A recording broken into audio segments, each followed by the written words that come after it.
ಪ್ರಿಯರೇ, ದೇವರು ಒಳ್ಳೆಯವರು, ಒಳ್ಳೆಯದನ್ನೇ ಮಾಡುವವರಾಗಿದ್ದಾರೆ. ಮತ್ತಾಯ ಪತ್ರಿಕೆ 5ನೇ ಅಧ್ಯಾಯ 17ರ ವಚನವು ಹೇಳುವಂತೆ, ನಾನು ಮೋಶೆಯ ಧರ್ಮಶಾಸ್ತ್ರವನ್ನಾಗಲಿ ಪ್ರವಾದಿಗಳ ವಚನವನ್ನಾಗಲಿ ತೆಗೆದು ಹಾಕುವುದಕ್ಕೆ ಬಂದನೆಂದು ನೆನೆಸಬೇಡಿರಿ.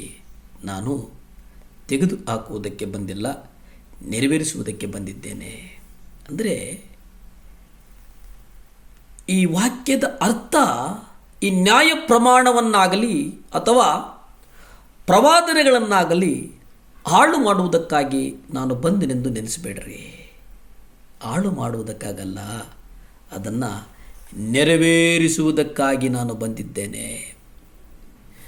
ದೇವರ ಜೀವವೇ ದೇವರ ನಿಯಮದ ಮೂಲತತ್ವವಾಗಿದೆ. ಧರ್ಮಶಾಸ್ತ್ರದಲ್ಲಿ ದೇವರು ತನ್ನ ಗುಣ ಸ್ವಭಾವವನ್ನು ಚುಟುಕಾಗಿ ತೋರಿಸಿಕೊಟ್ಟರು.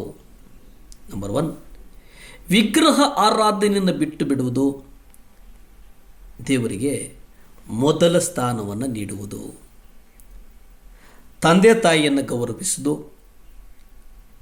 ಕೊಲೆ, ವ್ಯಭಿಚಾರ ಅಥವಾ ಯಾವುದೇ ಕಾರ್ಯದ ಮೂಲಕ ಎಂದಿಗೂ ಜನರನ್ನು ನೋಯಿಸದೇ ಇರುವುದು, ಇವೆಲ್ಲವೂ ದೇವರ ಜೀವಿತವನ್ನು ಮಾನವನಲ್ಲಿ ವ್ಯಕ್ತಪಡಿಸುವಂತಹ ಒಂದು ವಿಧಾನ ಆಗಿತ್ತು.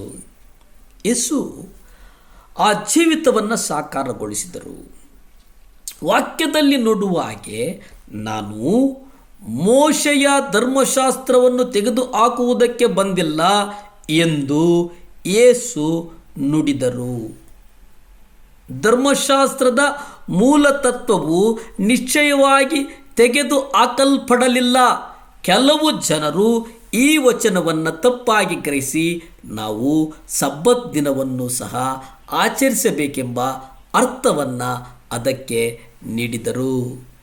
ಕೊಲೊಸ್ಸೆಯವರಿಗೆ ಬರೆದಂಥ ಪತ್ರಿಕೆ 2ನೇ ಅಧ್ಯಾಯ 16-17ರಲ್ಲಿ ನೋಡುವುದಾದರೆ, ತಿನ್ನುವುದು ಮತ್ತು ಕುಡಿಯುವುದರ ವಿಷಯದಲ್ಲಿ ಅಥವಾ ಹಬ್ಬ, ಅಮಾವಾಸ್ಯೆ, ಸಬ್ಬತ್ ದಿನದ ವಿಷಯದಲ್ಲಿ ಯಾರೂ ನಿಮ್ಮನ್ನು ದೂಷಿಸದಂತೆ ನೋಡಿಕೊಳ್ಳಿರಿ. ಯಾಕೆಂದರೆ ನೀವು ಮುಂದೆ ಬರುವ ಸಂಗತಿಗಳ ಛಾಯೆಗಳಾಗಿವೆ. ಇದರಲ್ಲಿ ದಶಾಜ್ಞೆಗಳಲ್ಲಿ 4ನೆಯಾಗಿದ್ದಂಥ ಸಬ್ಬತ್ ದಿನದ ಆಚರಣೆಯನ್ನು ದೇವರು ಉಲ್ಲೇಖಿಸಿರುವುದನ್ನು ನಾವು ಗಮನಿಸಬೇಕು. ಅದು ಕೇವಲ ನೆರಳಿನಂತೆ ಇದೆ ಎಂದು ಇಲ್ಲಿ ಹೇಳ್ತಾರೆ. ಕ್ರಿಸ್ತನು ಇದರ ನಿಜ ಸ್ವರೂಪವಾಗಿ ಬಂದನು. ಸರಳ ಪದಗಳಲ್ಲಿ ವಿವರಿಸುವುದಾದರೆ ಇದರ ನಿಜ ಸ್ವರೂಪವಾಗಿ ಬಂದನು ಛಾಯಾಚಿತ್ರ ಅಥವಾ ಪ್ರತಿರೂಪ ಆಗಿರುತ್ತದೆ. ಯೇಸುವು ಬರುವ ತನಕ ನಿಮಗೆ ಒಂದು ಛಾಯಾಚಿತ್ರವು ಅಗತ್ಯವಿತ್ತು. ಇಲ್ಲಿ ಗಮನಿಸಿ, ಮುಖ್ಯವಾಗಿ ಮತ್ತಾಯ ಪತ್ರಿಕೆ 11ನೇ ಅಧ್ಯಾಯ 28ರಲ್ಲಿ ನಾವು ನೋಡ್ತೇವೆ, ಕಷ್ಟಪಡುವವರೇ ಮತ್ತು ಭಾರ ಹೊತ್ತವರೇ, ನೀವೆಲ್ಲರೂ ನನ್ನ ಬಳಿಗೆ ಬನ್ನಿರಿ, ನಾನು ನಿಮಗೆ ವಿಶ್ರಾಂತಿಯನ್ನು ಕೊಡುವೆನು. ಪ್ರಿಯರೇ, ಈ ನೆರಳು ಕರ್ತನ ನೆರಳು. ಹಳೆಯ ಒಡಂಬಡಿಕೆಯಲ್ಲಿ ಹಲವು ಅಂಶಗಳು ಕ್ರಿಸ್ತನನ್ನು ನಿಖರವಾಗಿ ಚಿತ್ರಿಸಿದ್ದವು, ಆದರೆ ಅದು ಒಂದು ಚಿತ್ರಣ ಮಾತ್ರವಾಗಿತ್ತು. ಧರ್ಮಶಾಸ್ತ್ರದ ನಿಜ ಸ್ವರೂಪದ ಕ್ರಿಸ್ತನಲ್ಲಿದೆ. ಯೇಸುವು ಧರ್ಮಶಾಸ್ತ್ರವನ್ನು ನೆರವೇರಿಸುವುದರ ಬಗ್ಗೆ ಮಾತನಾಡುವಾಗ ನಾವು ಅದನ್ನು ನೆನಪಿನಲ್ಲಿ ಇಟ್ಟುಕೊಳ್ಳಬೇಕು. ಕ್ರಿಸ್ತನಲ್ಲಿ ಸಬ್ಬತ್ ಆಚರಣೆ ನೆರವೇರಿತು ಮತ್ತು ಇಂದು ಕರ್ತನು ನಮ್ಮ ಹೃದಯದ ಒಳಗೆ ಅಂತರಂಗದ ಸಬ್ಬತ್ತನ್ನು ಉಂಟು ಮಾಡಲು ಪ್ರಯತ್ನಿಸಿದ್ದಾನೆ. ನನ್ನ ಬಳಿಗೆ ಬನ್ನಿರಿ, ನಾನು ನಿಮಗೆ ವಿಶ್ರಾಂತಿಯನ್ನು ಕೊಡುತ್ತೇನೆ. ನಾವು ಯೇಸುವಿನ ನೊಗವನ್ನು ನಮ್ಮ ಮೇಲೆ ತೆಗೆದುಕೊಳ್ಳುವಾಗ ನಮಗೆ ಆ ಹೃದಯದ ವಿಶ್ರಾಂತಿಯು ಪ್ರಾಪ್ತವಾಗ್ತದೆ. ಕೆಲವು ಜನರು ಸಬ್ಬತ್ ಆಚರಣೆ ಎಂದಿಗೂ ತೆಗೆದು ಹಾಕಬಾರದೆಂದು ಒಂದು ಆಜ್ಞೆ ಎಂದು ಯೋಚಿಸುತ್ತಾರೆ. ಇಲ್ಲ, ಈಗ ನಮ್ಮ ಹೃದಯಗಳ ಒಳಗೆ ಪವಿತ್ರಾತ್ಮನ ಮೂಲಕ ಧರ್ಮಶಾಸ್ತ್ರ ನೆರವೇರುತ್ತದೆ. ಪ್ರಾರ್ಥಿಸಿಕೊಳ್ಳೋಣ. ಭೂಮಿ ಆಕಾಶಗಳನ್ನು ಉಂಟು ಮಾಡಿದಂಥ ಸರ್ವಶಕ್ತನಾದಂಥ ದೇವರೇ ಸ್ತೋತ್ರಪ್ಪ. ಯೇಸುವೇ ಒಪ್ಪಿಸಿಕೊಡ್ತೇನೆ ಸ್ವಾಮಿ. ದೇವಾ ಸಹಾಯ ಮಾಡಪ್ಪ.